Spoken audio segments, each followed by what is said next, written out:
¿Pueden ver mi pantalla? Sí, doctora. Perfecto. Entonces, vamos a empezar. Voy a continuar con la clase de pertinencia de la prueba estadística, pero dado que no es uno de los temas más sencillos, voy a hacer un pequeño repaso. Este repaso va a ser junto con la ayuda de ustedes. Entonces, por favor, si tienen alguna duda, me lo comentan, levantan la mano. Entonces, vamos a empezar. ¿Quién me quiere decir para qué sirven las pruebas estadísticas? Para ustedes como clínicos.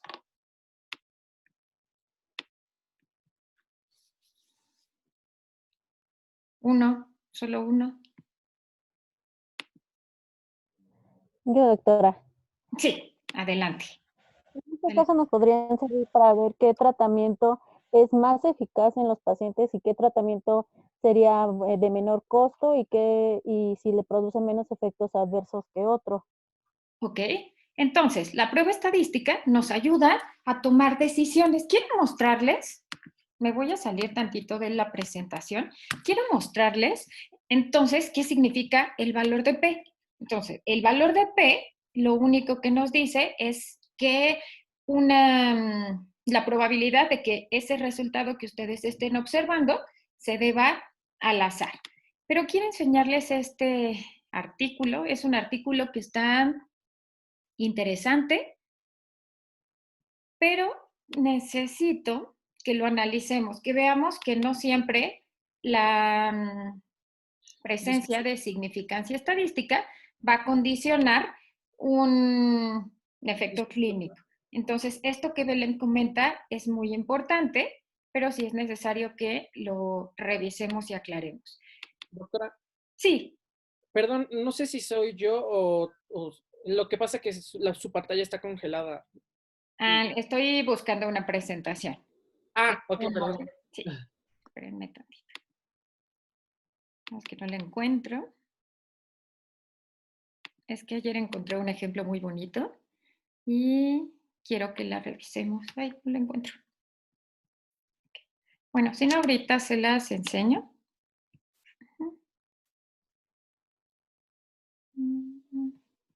Espérenme, déjenme ver si está por acá.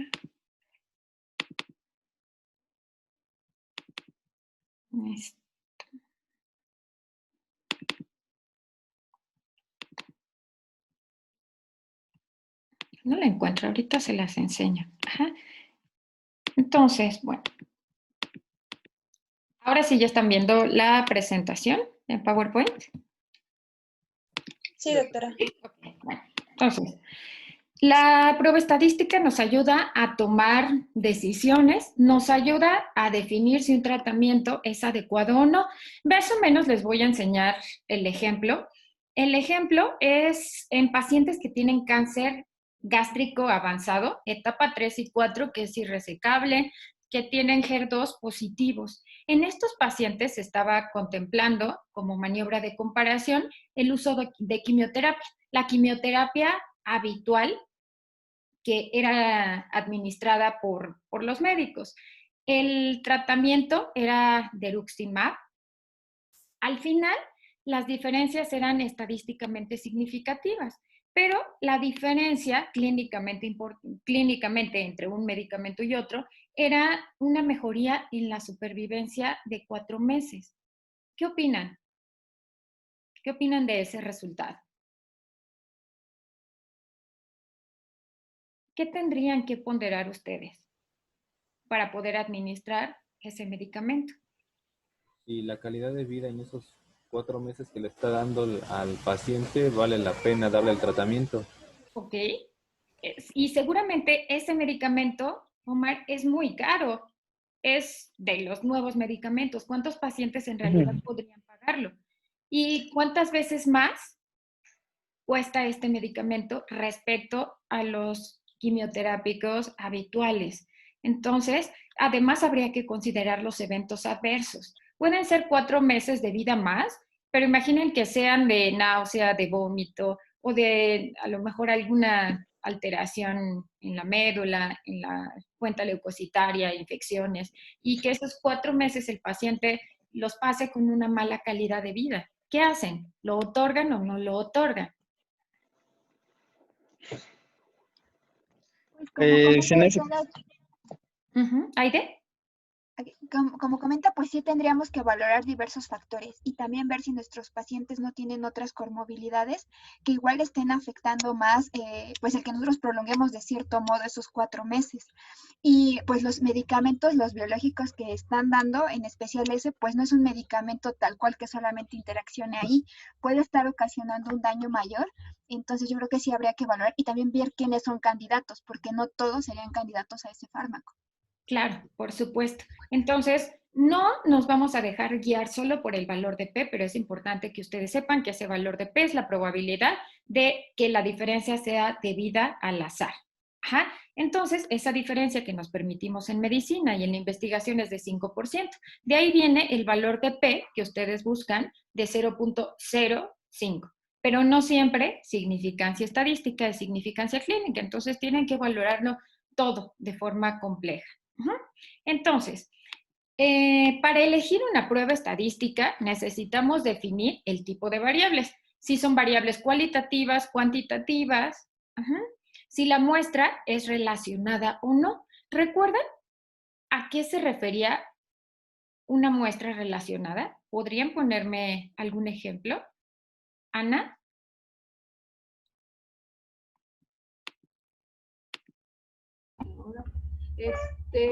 Pues bueno, me acuerdo más de las no relacionadas. Por ejemplo, que tenemos un paciente con, por ejemplo, leche materna, ¿no? Y el otro, el valor es el crecimiento. Entonces son dos variables que no son relacionadas y que se va a determinar dependiendo de la maniobra si estas o no tienen, o sea, tienen asociación. Ok, gracias. Y de las relacionadas supongo que es algo parecido, pero ya cuando ya se determinó que hay una relación entre ambas, que, o sea, de una depende la otra. Ok. Diana. Bueno, las muestras relacionadas es cuando se mide en un mismo grupo alguna maniobra. Por ejemplo, puede ser que a un mismo tipo de paciente diabético tipo 2 se le va a dar un tratamiento con metformina y se le va a ver cómo está su glucemia antes y después de ese tratamiento. Ok. Bien, Diana. Entonces, Ana, aquí en esta parte, cuando nos referimos a muestra relacionada, es un antes y un después. Esto puede confundir con la relación entre dos variables. Ahorita vamos a ver algunos ejemplos. Pero cuando yo me refiero a muestra relacionada, me refiero a un antes y un después. Entonces, el ejemplo de Diana es adecuado. Después, de acuerdo al tipo de objetivo, si yo quiero mostrar diferencias, ahora sí, aquí puedo mostrar relación entre las variables o bien puedo predecir un desenlace de acuerdo a los objetivos y depende también del número de grupos que ustedes estén comparando. Ahorita vamos a ir poniendo distintos ejemplos, pero necesito que tengan a la mano este cuadro. No quiero que se lo aprendan, pero sí me gustaría que lo tuvieran a la mano para que ahorita podamos ir avanzando en los siguientes ejercicios. Entonces, primero, el tipo de variable. En las clases anteriores vimos el tipo de distribución y la importancia es que de acuerdo al tipo de distribución, bueno, pues ustedes van a elegir la prueba estadística. Entonces, tenemos pruebas estadísticas para variables cuantitativas de distribución normal, para variables cualitativas de libre distribución o variables ordinales y para variables cualitativas, que son dicotómicas. Entonces, el siguiente apartado es el tipo de muestra. Relacionado si es un antes o después, o no relacionado si son grupos independientes. Después, si yo quiero mostrar diferencia, lo que quiero decir en este caso es que si existe diferencia en la presión arterial sistólica en pacientes con apego y sin apego al tratamiento. Ahí que estaría comparando, lo que yo estaría comparando son medias y por lo tanto utilizaría una prueba T-de-Student. Ahora, si yo quisiera comparar circunferencia abdominal de dos grupos de pacientes con síndrome metabólico y sin síndrome metabólico, pues ya sabemos que va a haber diferencias. Pero si yo quiero comparar medianas, porque mi variable tiene libre distribución, yo utilizo la prueba de Ullmann-Whitney. Ahora bien, si yo quiero evaluar el cambio de peso en mis pacientes antes y después de una dieta, si tiene distribución normal y son 2 mediciones, ocupo T pareada.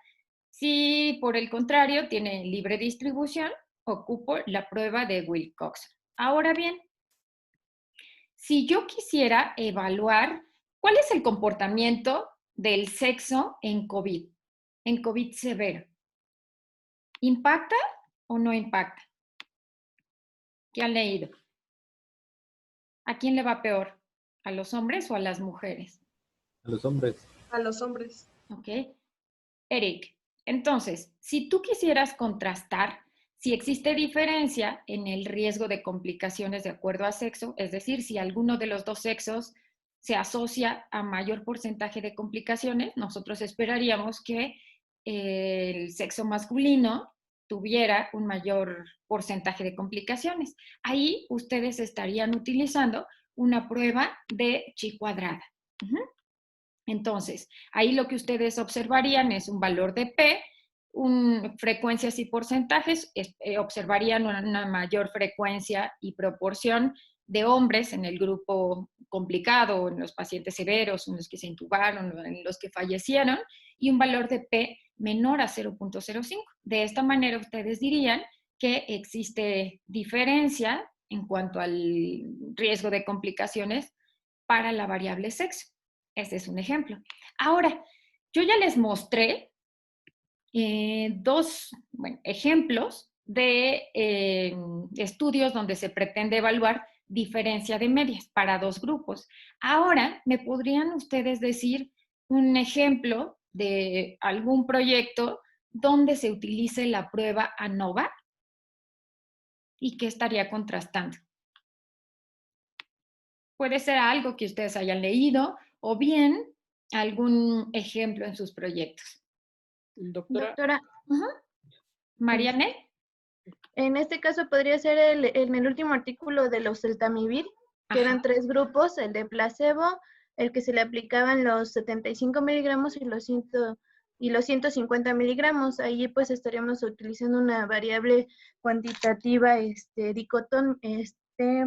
discontinua en este caso. Ok, Entonces podríamos utilizar el ANOVA. Perfecto. Había variables cuantitativas, por ejemplo, para edad.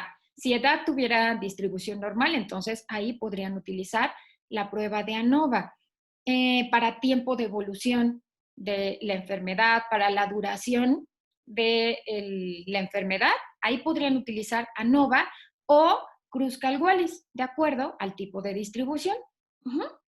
Entonces, ahora, si ustedes lo que quisieran observar es si las comorbilidades, la presencia o ausencia de comorbilidades son más frecuentes de acuerdo a 3 grados de enfermedad, leve, moderada y severa, entonces ahí ustedes utilizarían la prueba chi cuadrada. O bien, en el ejemplo que nos puso Marianel del artículo de Oseltamivir, podría ser la presencia o no de neumonía de acuerdo al grado, al tipo de medicamento, o placebo, 150 o 75. ¿Algún otro ejemplo que se les ocurra, o de ANOVA o de Kruskal-Wallis? ¿No? Ok, bueno. Entonces, vamos a pasar. Uno de los objetivos es entonces ver si hay diferencias. Ya vimos ahorita algunos ejemplos de diferencias. Ahorita vamos a poner otros. Después, yo creo que esto es a lo que se refería Ana. Hay unas pruebas que muestran relación. La relación la evaluamos en general para variables cuantitativas y me dice si cómo al aumentar una variable se modifica otra variable. Por ejemplo, al aumentar las horas de sueño podría modificarse el peso, aumentar el peso. O bien, al aumentar la edad, la tasa de filtrado glomerular disminuye. Otro ejemplo de una relación. que ustedes puedan observar.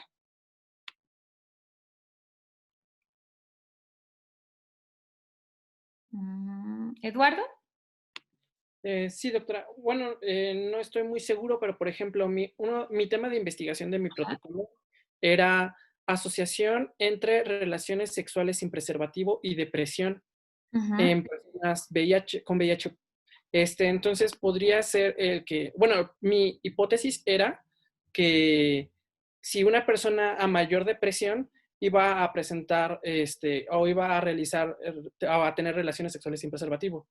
No sé si entonces ahí hubiera yo utilizado una Pearson. En este caso, una correlación en este mismo ejemplo sería el puntaje de depresión y tal vez el número de parejas sexuales, o ansiedad y el número de parejas sexuales. Tendrían que ser variables cuantitativas. Okay.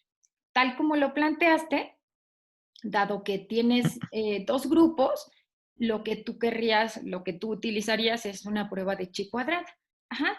La clase pasada, al final de la sesión, Paulina nos comentó un ejemplo, donde ella evaluaría dos puntajes en su instrumento, que podría ser a mayor depresión, menor calidad de vida, a mayor ansiedad, tal vez menos horas de sueño. Esos podrían ser otros ejemplos donde ustedes observen relación. Ajá. Doctora, por ejemplo, otro que podría ser tal vez en Pearson sería, no sé, mostrar la relación de a mayor edad y mayor nivel de artrosis en las personas. Ok, podría ser, severidad de la enfermedad, ok. Nada más que esa variable sería ordinal, entonces lo que tú utilizarías sería ya Spearman. Pero es Okay. el mismo sentido. De las relaciones se interpretan de la misma manera, solo que Spearman se utiliza cuando hay libre distribución o una de las dos variables es ordinal. Ahora, lo que más utilizan ustedes en la clínica son estos modelos de regresión. Cuando ustedes utilizan una fórmula para predecir algo en la clínica y este desenlace es cuantitativo, están utilizando un modelo de regresión lineal. Tasa de filtrado glomerular. Ya habíamos visto este ejemplo en la clase pasada.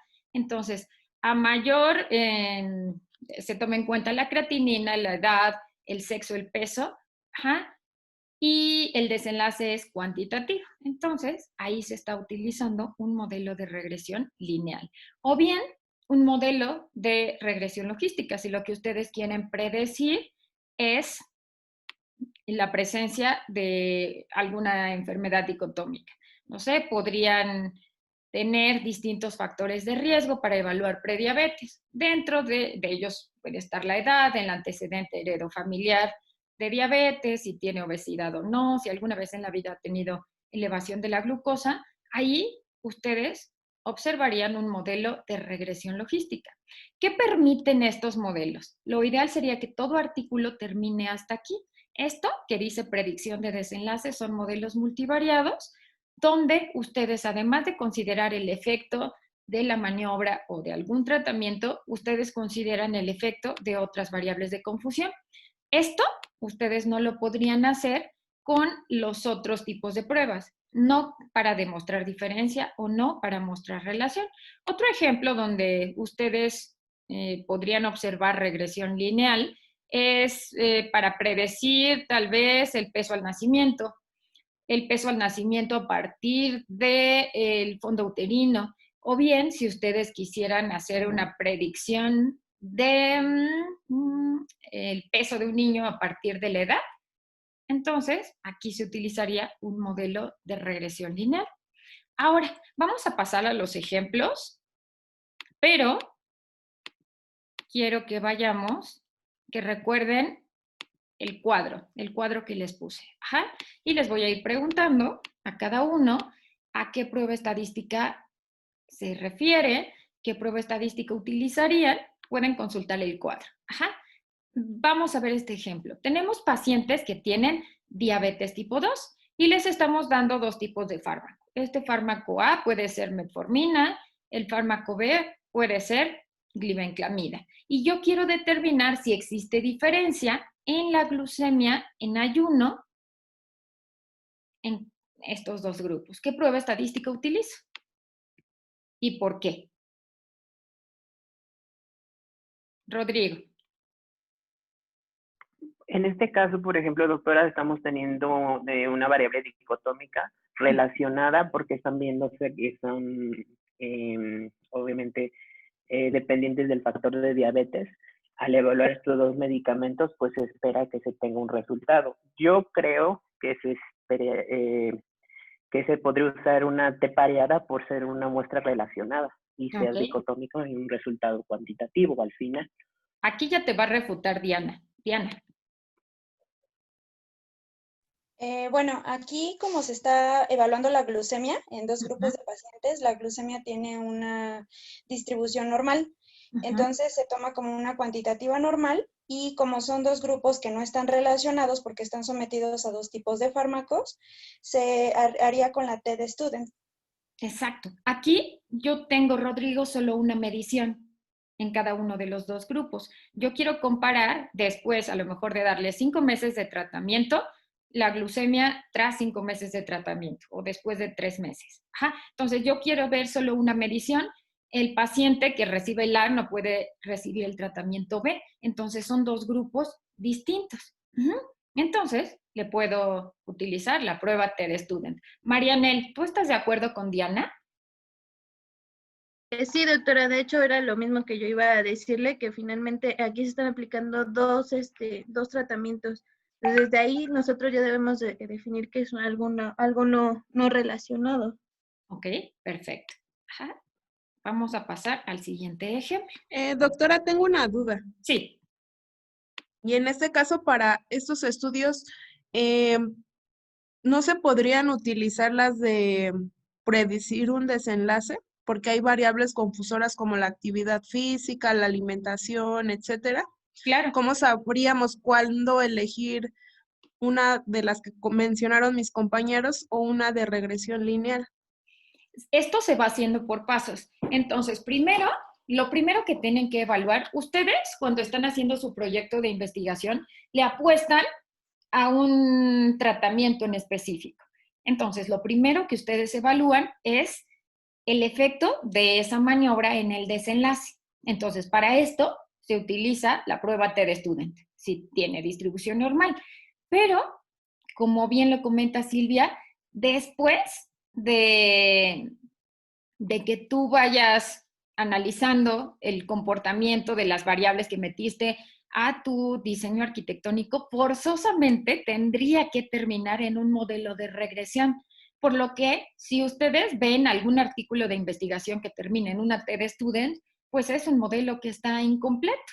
Entonces, dentro de un proyecto de investigación, Silvia, tú vas a ir utilizando distintas pruebas. ¿Por qué?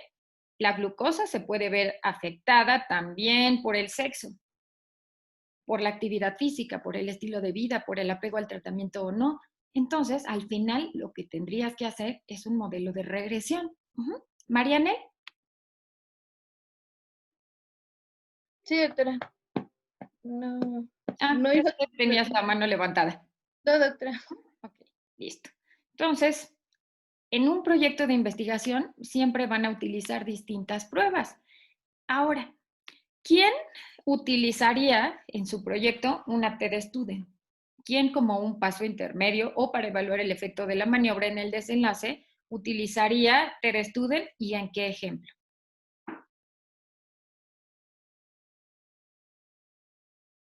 ¿Ninguno? Yo, doctora. Sí, Silvia. El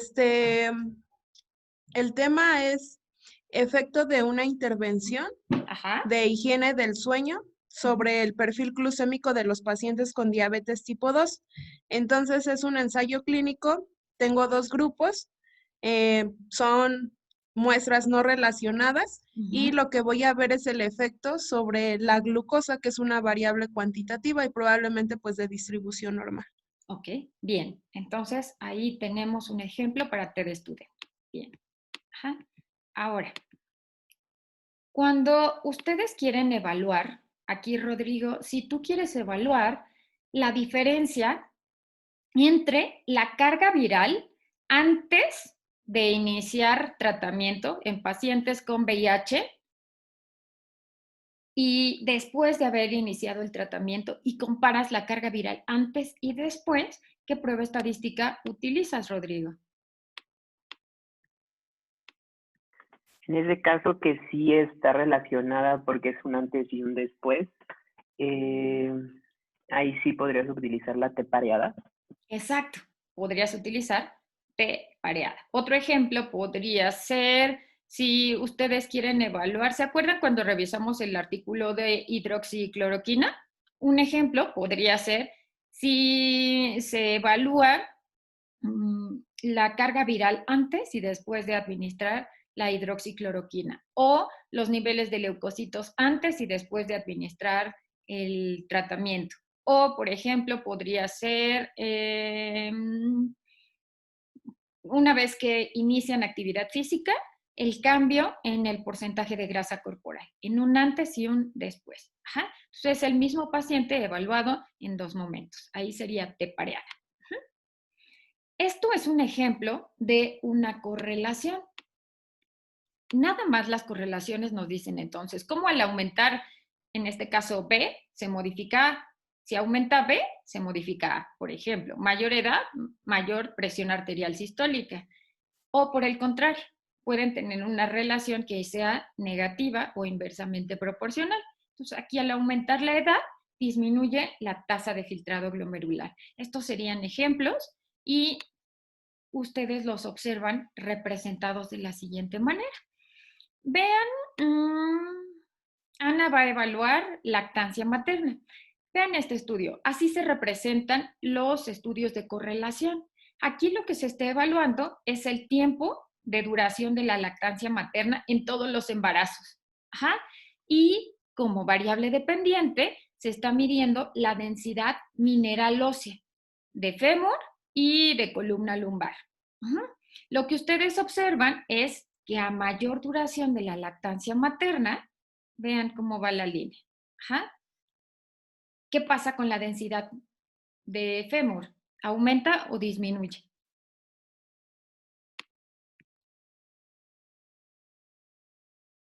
¿Cómo la observan? ¿Positiva o negativa? Negativa, doctora.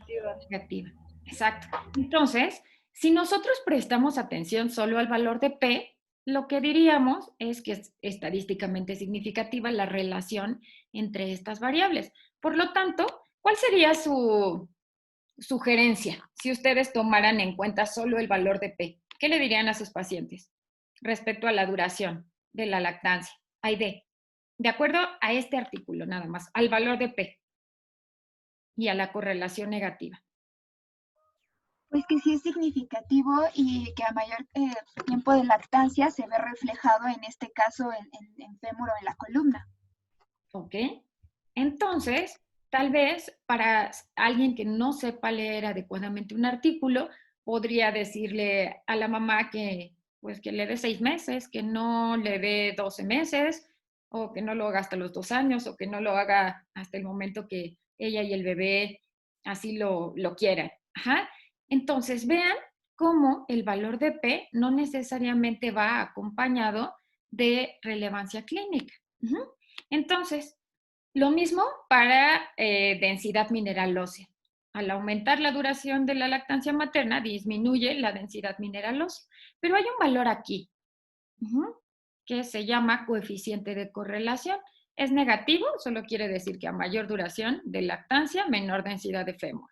Pero cuando ustedes elevan este 0.1 al cuadrado, ¿cuánto les da 0.1 por 0.1?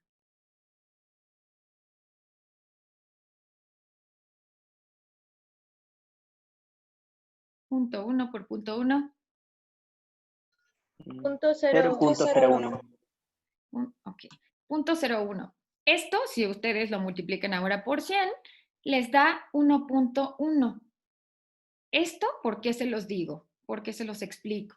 Porque este valor, aunque es estadísticamente significativo, este valor, si ustedes lo elevan al cuadrado, les dice qué porcentaje de la densidad mineral ósea se debe a la lactancia materna. Entonces, es 1%. Entonces, si ustedes tuvieran que sugerirle a la mamá alguna estrategia para aumentar la densidad mineral ósea, pues seguramente no le recomendarían disminuir la duración de la lactancia materna, porque eso solo explica el 1% del total del fenómeno. Tal vez si ustedes dentro de sus variables consideran ahora actividad física, el consumo de refresco, el índice de masa corporal, entonces pueden encontrar otras variables que impacten más que este 1% de lactancia materna. Por eso es tan importante que siempre lean en general todo su artículo para no tomar decisiones incorrectas dejadas o guiadas solo por los valores de P. Ahora, esto es lo que ustedes utilizan en la clínica.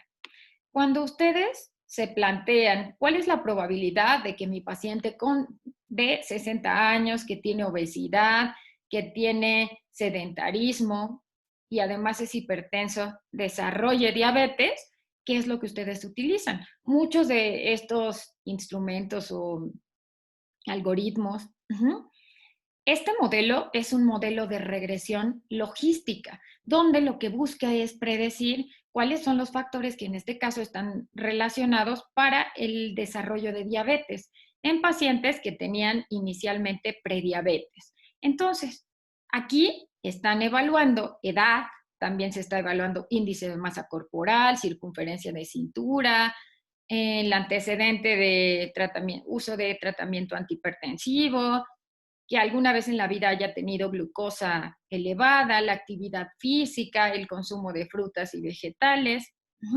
Esto es lo que ustedes utilizan en la clínica. Y así como está este instrumento que ayuda, o este factor predictor para diabetes, en pacientes con prediabetes, pues tienen o pueden elaborar uno para pacientes con COVID, para determinar qué pacientes se van a complicar, qué pacientes van a morir, quiénes van a desarrollar ventilación mecánica, o bien en pacientes con diabetes, qué pacientes van a desarrollar enfermedad renal crónica.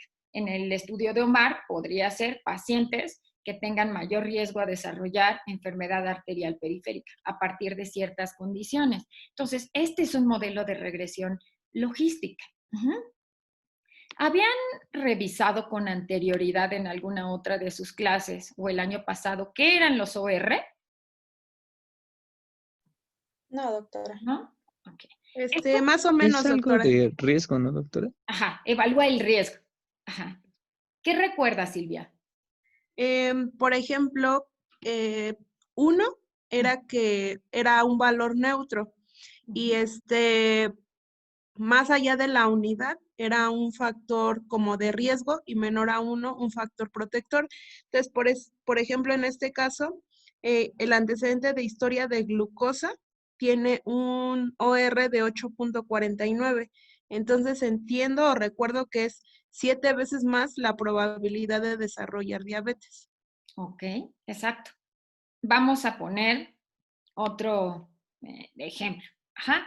Entonces, el OR, tanto los ORs como los riesgos relativos o unos que van a ver representados como hazard ratio, HR, OR, RR, HR, evalúan el riesgo para desarrollar una enfermedad o para presentar un desenlace. Entonces, la población normal tiene un valor, un OR de 1, un riesgo relativo de 1 y un hazard de 1. Ajá, esa es la referencia. Entonces, cuando algo no me beneficia ni me perjudica, es decir, que no está asociado, pues ustedes van a observar un OR de 1.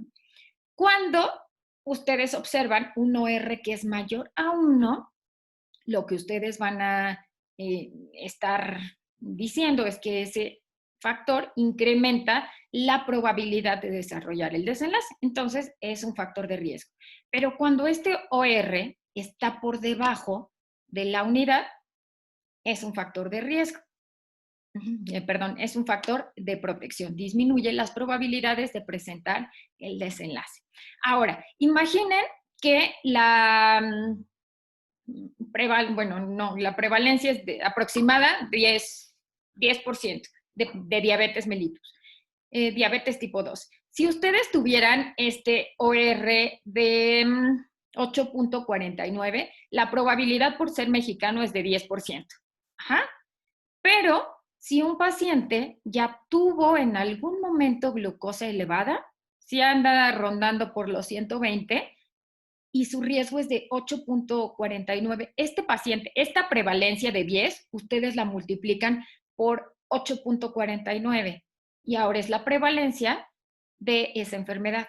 Ahora, una persona como nosotros tiene 1, este paciente tiene 8.49, es decir, tiene 7.49 veces más riesgo que nosotros. Y esto en prevalencia, multiplicarían la prevalencia basal, que es 10%, por 8.49. ¿A cuánto se elevaría esa prevalencia de la enfermedad en este paciente? 84%. Exacto. Ajá. Entonces, este paciente ya no tendría la prevalencia basal de nosotros de 10%. Ajá. Nuestro 10%, si lo multiplicamos por 1, si tuviéramos un riesgo de 1, sigue siendo 10%. Pero este paciente tiene una prevalencia esperada de hasta del 84%. Ajá. Entonces, vean cómo, pues aquí, ¿cuál sería el factor de riesgo que ustedes considerarían como más importante? O los dos más importantes.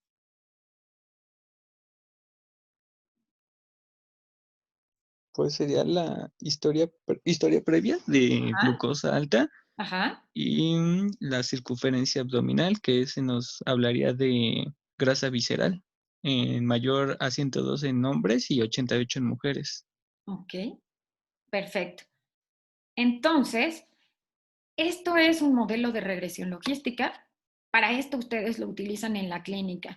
Entonces, aguas, porque si su paciente ya tiene glucosa alta, si no pone ninguna medida, ese paciente tiene 7.49 veces más probabilidad de desarrollar diabetes. Entonces, si no hacen algo, pues nada más será cuestión de esperar. ¿De qué dependerá? Pues además de otros factores de riesgo, porque ese paciente, si además es hipertenso y si además tiene obesidad abdominal, pues entonces esto va incrementando su riesgo de tener mayor probabilidad de diabetes. Ajá.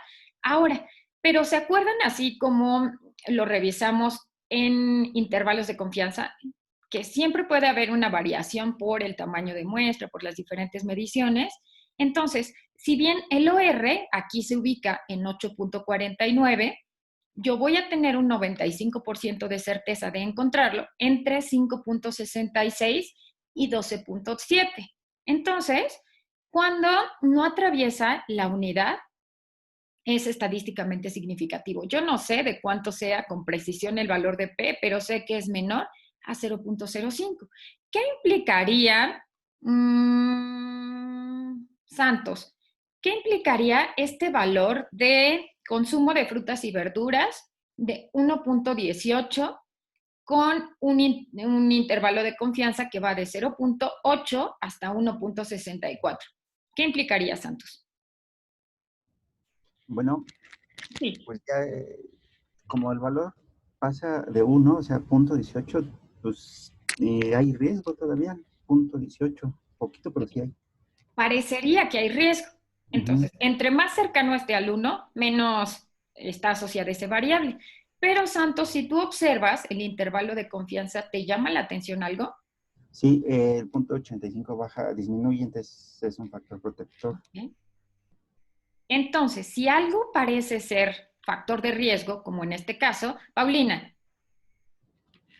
Ya, es que iba a comentar que de los valores de OR, que es el odds ratio, ya hay como valores como establecidos. De hecho, dicen que cuando, como usted lo decía, ¿no? Cuando más se acerca al 1, quiere decir que es como más significativo, pero hasta donde yo recuerdo de mis viejas clases de estadística, me habían comentado que, por ejemplo, cuando es menor a 1.68, la magnitud es insignificante, mientras cuando va de 1.68 a 3.47 es pequeña, y así sucesivamente, y el grande, si no me recuerdo, era mayor a 6.70 y algo, creo que era, y conforme vayan aumentando los odds ratio, es digamos que la magnitud que tiene, ahora sí que de probabilidad de que ocurra el evento, la enfermedad es más grande, Entonces yo creo que aquí, por ejemplo, que maneja 1.18, estamos hablando que pues realmente la magnitud aquí es pues básicamente insignificante.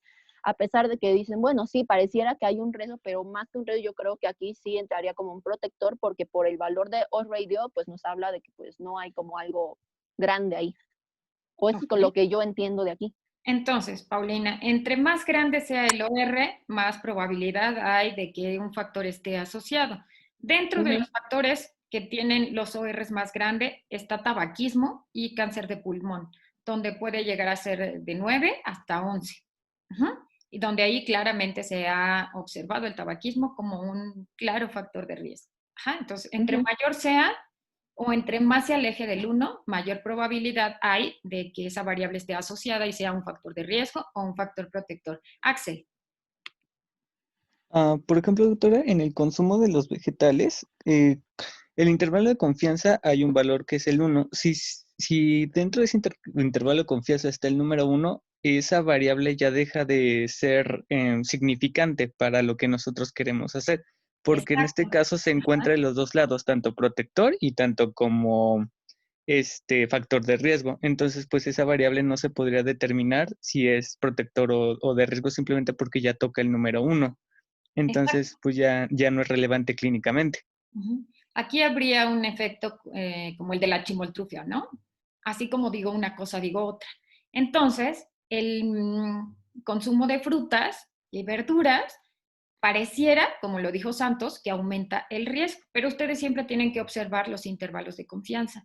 No puede ser que una maniobra a algunos pacientes les disminuya el riesgo, por eso que está debajo del 1, y a otros pacientes se los incrementa. Porque si se comporta de esta manera, entonces es una maniobra o una variable que no está asociada.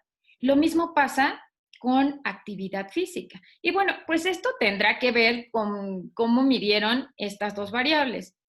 ¿Por qué? Está consumo de frutas y verduras juntos, quizás si se evalúa vegetales juntos, bueno, pues a lo mejor sí se observa como factor protector y a lo mejor frutas, si es una cantidad exagerada o si predominan los jugos, bueno, pues a lo mejor si yo lo evalúo de esa manera, entonces podría ser que el consumo de frutas o jugos pueda incrementar el riesgo de diabetes. Pero tal como está plasmado aquí, no, la actividad física a veces parece ser de protección, pero a veces parece que es de riesgo y lo mismo de consumo de frutas y verduras. Entonces, no, no son variables que están asociadas. Pero lo que sí tendrían que verificar es si su paciente tiene 55 años, además tiene un índice de masa corporal de 30 y además tiene una circunferencia abdominal más de 102 o de 88 en hombres y mujeres, si además toma tratamiento antihipertensivo y si alguna vez ya salió con 110 de glucosa, bueno, pues este paciente, si no hacen alguna medida en específica, pues va a desarrollar diabetes. Entonces, para eso es que ustedes utilizan los modelos de regresión en la clínica. ¿En qué otro escenario es que ustedes podrían estarlos utilizando sin que ustedes se den cuenta? ¿En qué otro escenario ustedes han utilizado modelos de regresión cuando dan consulta? ¿Omar? Sí, doctora. Pues ahorita se me ocurriría, por ejemplo, otros ejemplos en cuanto a pacientes pediátricos. Si quisiera estimar como que la probabilidad de que un niño sufra algún trauma craneoencefálico, podría evaluar varios factores de riesgo, desde la edad, el cuidado de quién lo cuida, si madre, padre, abuelos, número de hermanos que tiene y condiciones socioeconómicas. Entonces, por ejemplo, si me llegara un paciente o un niño de 4 años que lo cuida la abuelita, que viene en un estrato socioeconómico pobre, diría que un riesgo moderado de sufrir en cualquier momento de su vida un trauma craneoencefálico. Así, por ejemplo, se me ocurriría ese a grandes rasgos. E indirectamente utilizo ya modelos de regresión lineal que, aunque no sé bien los datos, pues ya sé que son factores asociados. Modelos de regresión logística. Si el desenlace es cualitativo, la presencia o ausencia de trauma craneoencefálico, entonces, o de alguna complicación, es regresión logística. Entonces, aquí, desenlace dicotómico. Axel, otro ejemplo. Pues yo sería lo de riesgos obstétricos, o en todo eso de quienes van a tener más riesgo de preeclampsia, de amenaza de parto pretérmino, o cualquier tipo de riesgo de complicación, que creo que ya el mismo sistema lo arroja, o nosotros podemos calcularlo dependiendo de la historia clínica. Exacto, ahí están utilizando un modelo de regresión logística. Pero también, no sé, ¿quién rotó por pediatría al final, antes de la pandemia? Yo, doctora. Ok. Seguramente uno de los padecimientos que más veían, o por lo menos alguna de las cosas que más me tocaba a mí tratar, era crisis convulsivas febriles. Cuando antes de irse los papás me decían, ¿y qué probabilidad tengo o tiene mi hijo de que pueda desarrollar otra crisis convulsiva o de que en edad adulta desarrolle epilepsia o estas convulsiones después de los 5 años?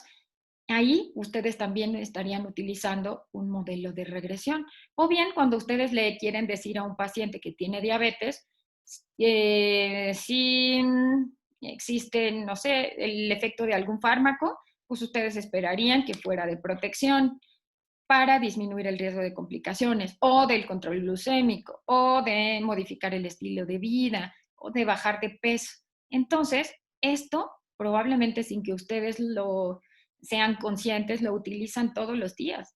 Cuando tienen un paciente con COVID, ¿a qué paciente? Si llegan a ustedes al filtro o al triage respiratorio, un paciente, ¿a qué paciente van a hospitalizar? No todo paciente con COVID se va a hospitalizar. ¿Con qué criterios ustedes lo hospitalizarían?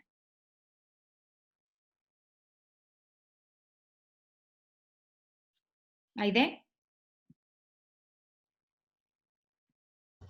Pues tendríamos que ver cómo está su saturación, si tiene alguna otra comorbilidad, si tiene alguna clínica acompañante que nos esté indicando que en ese momento pone en riesgo su vida o que tiene factor de riesgo de más adelante complicarse.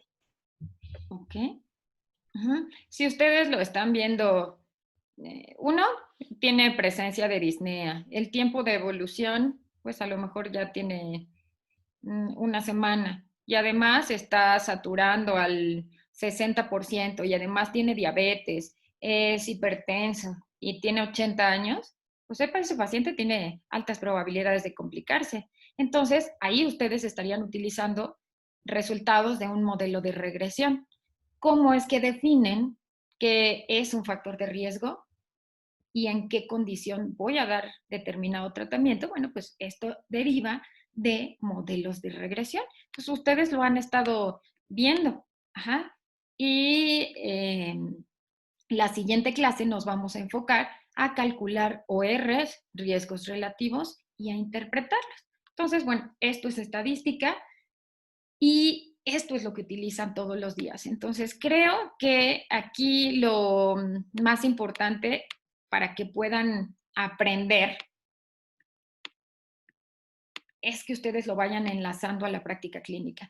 Si no van encontrándole la utilidad a eso que van viendo todos los días, por ejemplo, para que ustedes puedan aprender familia, para que ustedes encuentren la utilidad a lo mejor de un estudio de salud familiar, tendrían que traspolarlo necesariamente a la clínica y a lo que hacen todos los días. ¿Cómo eso me va a impactar? ¿Cómo el rol va a impactar en el apego al tratamiento? Todo eso tienen que transpolarlo para que ustedes lo hagan significativo. Entonces, bueno, pues esto es algo que hacen todos los días. Y bueno, este ejemplo se parece al que ya había comentado Axel, se me adelantó. Pacientes embarazadas y se quiere evaluar si el riesgo obstétrico que les da la hoja de el expediente electrónico de MF5 se asocia o no a complicaciones maternas. Esperaríamos que sí se asocie, puesto que es lo que utilizan todos los días.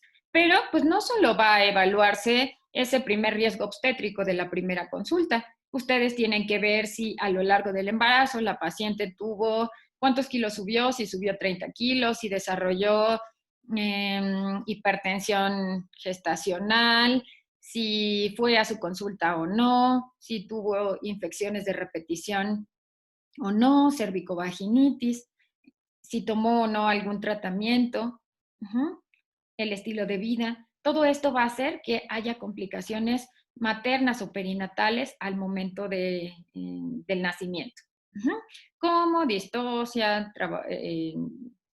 parto prematuro, ruptura de membranas. Entonces aquí estarían utilizando, si solo quieren evaluar el puntaje de MF5, si el estar en cualquiera de estas dos categorías, las frecuencias y proporciones, pues se utilizaría una chi cuadrada o un OR, pero si quieren evaluar el peso de todos los factores, utilizarían un modelo de regresión logística. Ahora, vamos a ver, lo que habíamos observado, habíamos revisado el artículo de hidroxicloroquina y acitromicina. Entonces, bueno, estaba lleno de sesgos, pero vean, tenemos aquí dos grupos. El grupo 1 son 20 pacientes que recibieron hidroxicloroquina, el grupo 2 son 16 pacientes con placebo. Su desenlace era el aclaramiento viral al día 6. ¿Qué pueden observar ustedes? Porque los resultados nos los vendieron así, como estadísticamente significativos. Pero ¿qué observan ustedes? ¿Qué significan estos porcentajes? ¿Quién se acuerda más o menos de qué se trataba el artículo y cómo podríamos interpretarlo? Porque aquí utilizaron una prueba estadística para decir que la hidroxicloroquina funcionaba. Entonces, vean, de estos 20 pacientes, tienen un grupo con aclaramiento viral. En los pacientes que recibieron hidroxicloroquina, aclararon el virus al día 6 el 65% de los pacientes.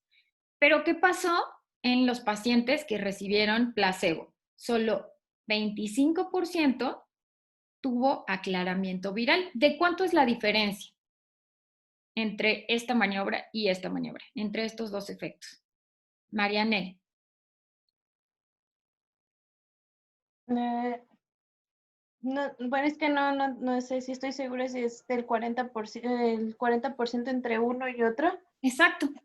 Entonces, la hidroxicloroquina mejora en 40% el aclaramiento viral. ¿Qué prueba estadística se utilizó? Tienen dos grupos, aclaramiento viral, sin aclaramiento viral, hidroxicloroquina y placebo. Son variables cualitativas y ambas dicotómicas. Utilizan la prueba chi cuadrada. Y entonces ese hermosísimo valor de P que nosotros veíamos en el artículo, que decía 0.21, esto es lo que significaba, que la hidroxicloroquina mejoraba 40% más el aclaramiento respecto a los pacientes con placebo. Aquí se usó chi cuadrada. Ahora, vamos a ver este ejemplo.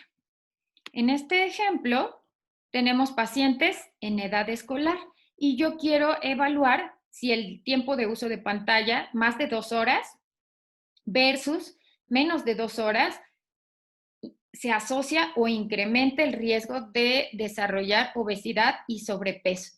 ¿Qué prueba estadística utilizaría aquí?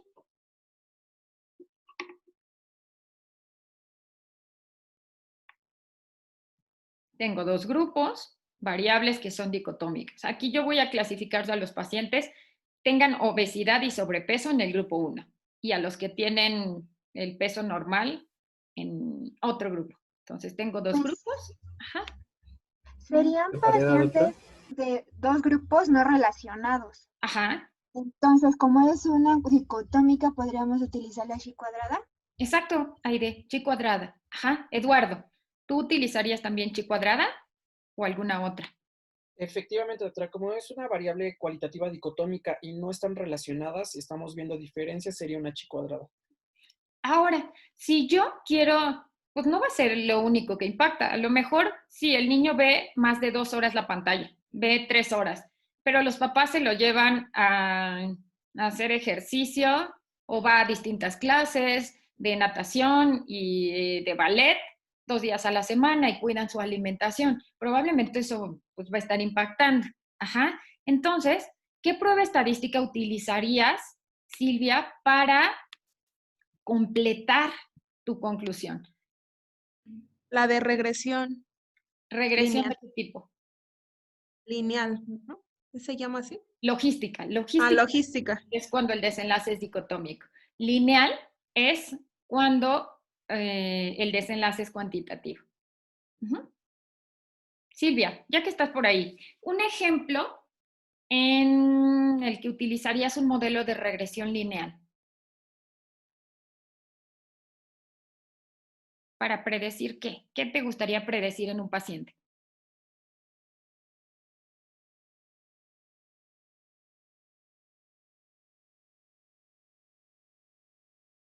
Les doy otras pistas. Cuando ustedes están en la consulta, no tienen a la mano siempre, cuando se vayan a campo, lo van a recordar, no van a tener todos los recursos para hacer mediciones. Entonces, van a tener que optimizar recursos. Por ejemplo, podría ser, si yo quiero evaluar el porcentaje de grasa corporal de un paciente, pues en la consulta no tenemos nada, solo tenemos índice de masa corporal, tal vez circunferencia abdominal, sexo. Con esas variables más sencillas, ustedes pueden predecir el porcentaje de grasa corporal.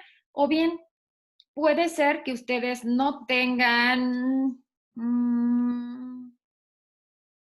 algún paraclínico. Por ejemplo, tienen algunos componentes del perfil lipídico, pero no los tienen todos. Entonces, con algunos del perfil lipídico podrían predecir a lo mejor las diferenciales, HDL.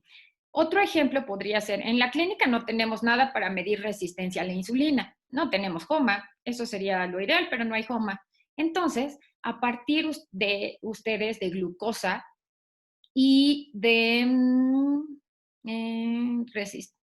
triglicéridos glucosa, hay un índice triglicérido glucosa, eso es un predictor de resistencia a la insulina. Entonces, a partir de marcadores más sencillos, que son más fácilmente accesibles, ustedes pueden encontrar alguna medición o una medición que sea equiparable a otra más compleja, como resistencia a la insulina. Entonces, a partir de triglicéridos glucosa, yo puedo predecir resistencia a la insulina. Paulina. Ya, bueno, no sé si entre como ejemplo, ahorita se me ocurrió así de que, por ejemplo, el índice tabáquico que nos permite, por ejemplo, con el índice tabáquico que cuántos cigarros se fuma al día durante cuántos años, nos permite predecir, por ejemplo, la mortalidad de este paciente, bueno, ya sea por las enfermedades que desarrollan, no sea hipoxia, cáncer de pulmón, etcétera. No sé si entraría como un modelo de regresión lineal. Entraría con un modelo de regresión logística, porque tu desenlace es dicotómico. La probabilidad de tener muerte o no, de tener EPOC. Entonces, sí es un modelo de regresión, pero regresión logística. Doctora, por ejemplo, de regresión lineal podría ser, no sé, ver el nivel de actividad física cuantificada en minutos, cuánto porcentaje baja de la hemoglobina glucosilada. Ok, si yo quiero predecir la hemoglobina glucosilada a partir de la cantidad de ejercicio que hace, de las horas que duerme, del tipo de dieta, sí, es un modelo de regresión lineal. Lo que ustedes utilizan más en la clínica son los modelos de regresión logística. Por eso pudiera ser más difícil identificar algún ejemplo de regresión lineal. Entonces, lo que ustedes ocupan en la clínica es esto, son modelos de regresión logística y lo están ocupando todo el tiempo. Ahora, ¿cuál fórmula utilizarían para estimar el aclaramiento de creatinina?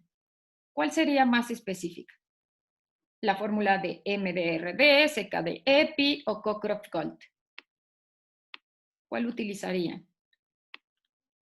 ¿Utilizarían Cockcroft-Gault o se irían por la de CKD-EPI o MDRD?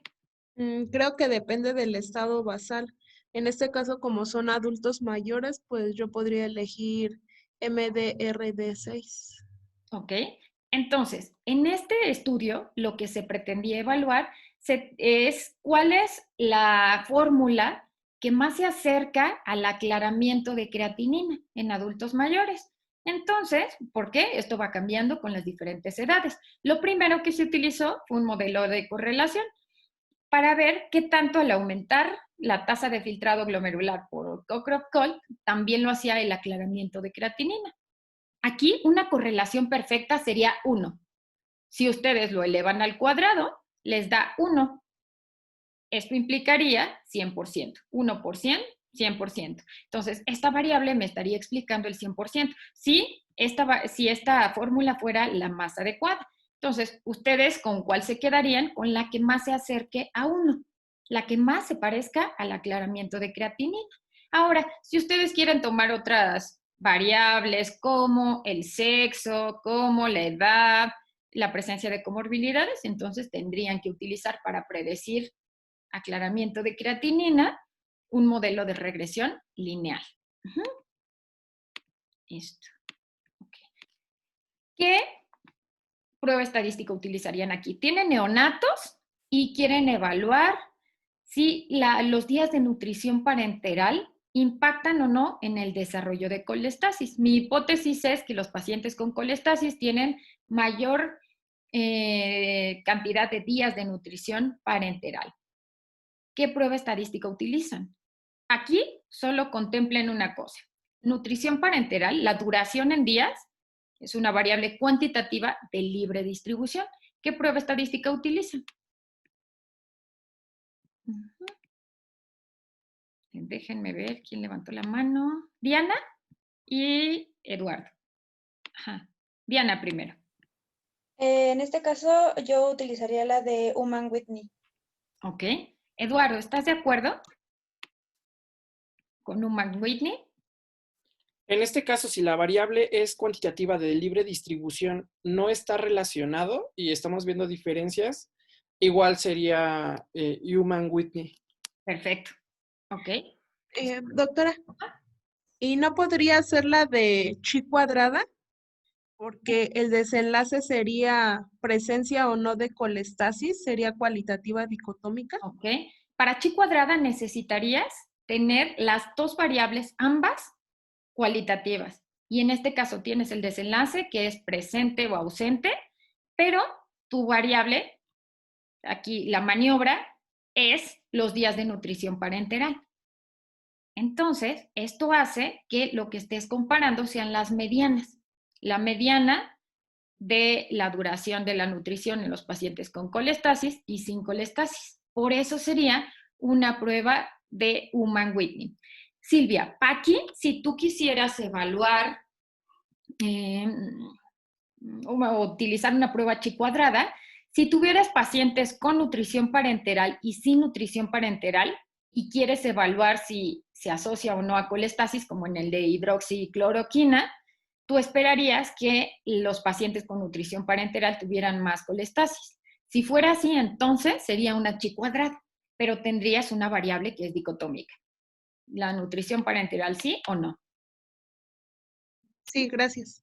Otro ejemplo podría ser si tuvieran pacientes con sepsis neonatal, pacientes que desarrollaron sepsis, sin sepsis y que tuvieron aplicación o colocación de catéter venoso central como maniobra.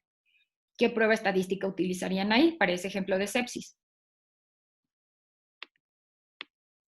Presencia o ausencia o colocación o no de catéter venoso central, desenlace, desarrollo o no de sepsis.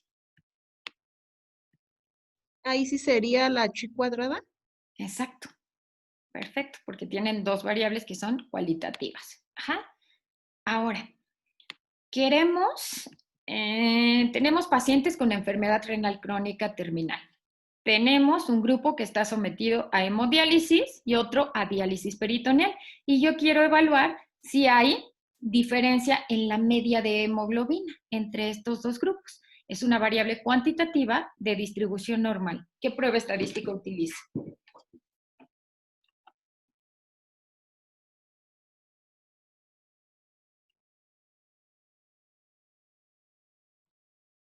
¿TED Student? Exacto.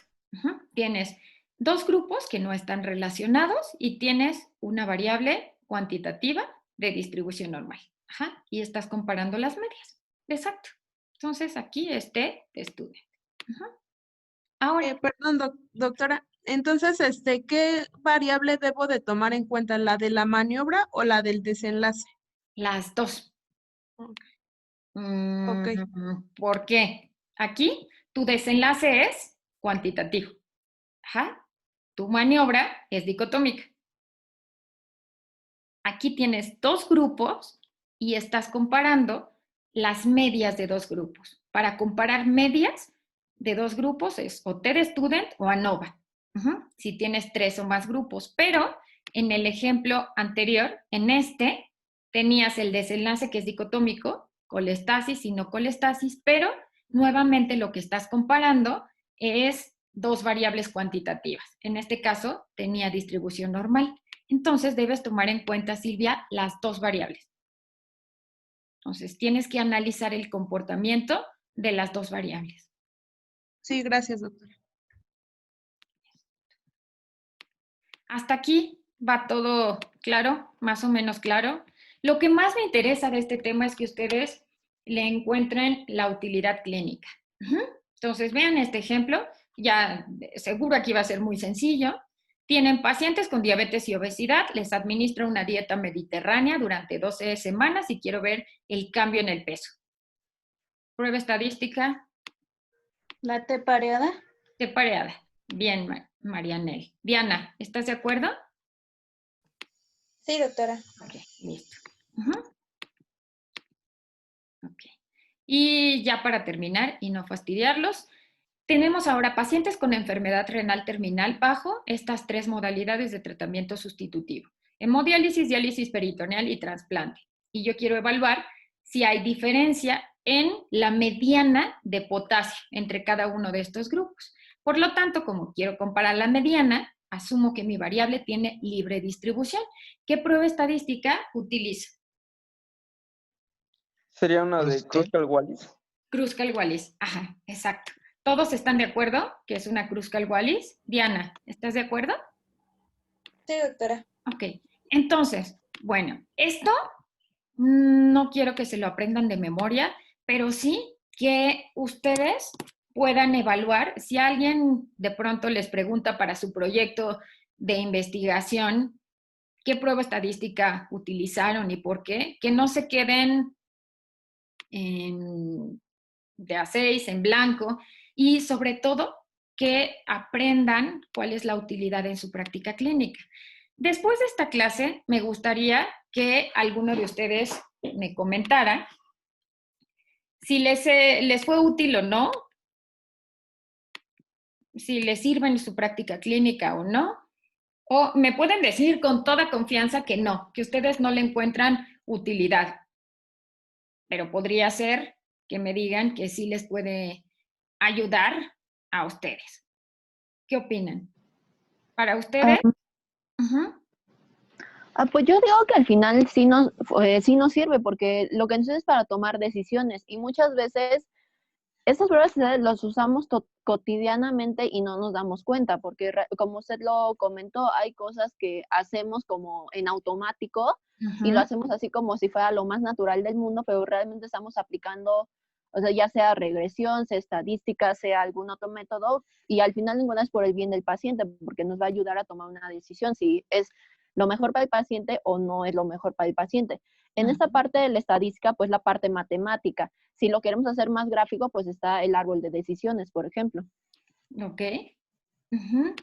Ahora, ustedes analizan o les piden, ahorita les pidieron, su último curso del viernes fue el de algoritmos de diabetes. ¿Sí fue de eso? Sí, doctora. Para lo que lo Sí. Ok. Me gustaría que hiciéramos un ejercicio de los nuevos medicamentos que se están utilizando como propuesta, que alguno tiene por ahí los algoritmos para que escojamos un medicamento y nos vayamos a buscar qué hay en la literatura y verificar qué ahora podemos entender de pertinencia de la prueba estadística, qué tanto efecto hay en estos nuevos tratamientos. ¿Alguien tiene por ahí el algoritmo y que nos pueda compartir su pantalla? Solo para elegir el tratamiento.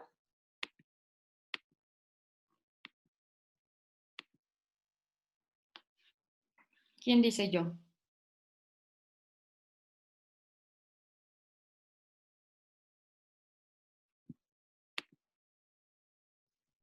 Lo estoy buscando, doctora. Sí. ¿Dónde se comparte la pantalla, doctora? En la parte de abajo del Zoom hay un botoncito verde. Yo ya no estoy compartiéndola. Ajá. Hay una flecha verde y está con verde y dice compartir pantalla. Listo. Okay. ¿Sí se ve? Sí. Sí. Sí. Listo. Vamos a evaluar los tratamientos. Los nuevos medicamentos, algún nuevo tratamiento.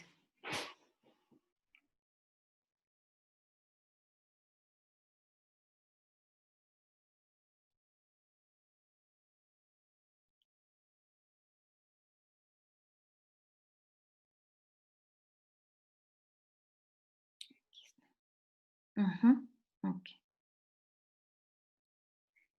¿Qué les parece si evaluamos?